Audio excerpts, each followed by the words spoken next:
I had my bachelorette party last month, an international trip with 13 girls. Most live in Boston, where I grew up but no longer reside. I now live in New York, a short flight or 6-hour drive away. One of the girls, Rachel, was a high school friend I reconnected with 2 years ago after getting engaged. She recently started dating someone new in New York, and she spent the entire trip FaceTiming him. At events, the club, the beach, the yacht, while getting ready, even in the shower. Worse, she dragged other girls into her calls, even though they barely knew her, let alone him. She also FaceTimed while people were changing, or while she herself was fully nude. At one point, she got into an argument with her boyfriend and handed the phone to her roommate, Jamie, who had never met him, forcing her into the fight. Jamie, fed up, hung up and later asked to switch rooms. When she wasn't FaceTiming, she was talking about him nonstop.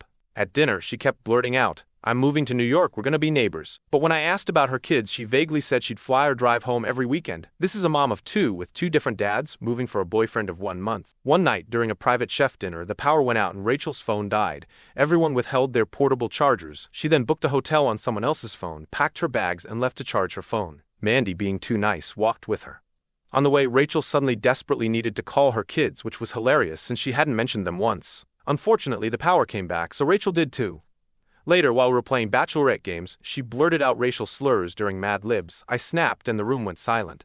We had a shared photo album for group pics. Rachel uploaded hundreds of selfies, thirst traps, FaceTime screenshots, texts about how her boyfriend was the one, and even mirror selfies from a store where she was trying on clothes without underwear. One dress had a slit, and her hula was showing. My fiancé was getting updates from some of the girls. He even asked Jamie to talk to Rachel, and he himself sent her messages about being more self-aware and to stop FaceTiming this guy. Nothing changed. After the trip, I sent Rachel a message thanking her for coming, but making it clear her behavior was completely unacceptable. I also told her she was no longer invited to my wedding. She read it and never responded. Some friends think I was harsh since she spent time and money to celebrate me.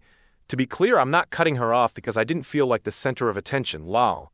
This is about how deeply uncomfortable she made everyone. Since I got back, I've heard even more crazy stories that the girls kept from me because they saw how upset I was. Yes, several girls talked to her. My fiancé talked to her. I talked to her. She would put away her phone in the moment and repeat the cycle later.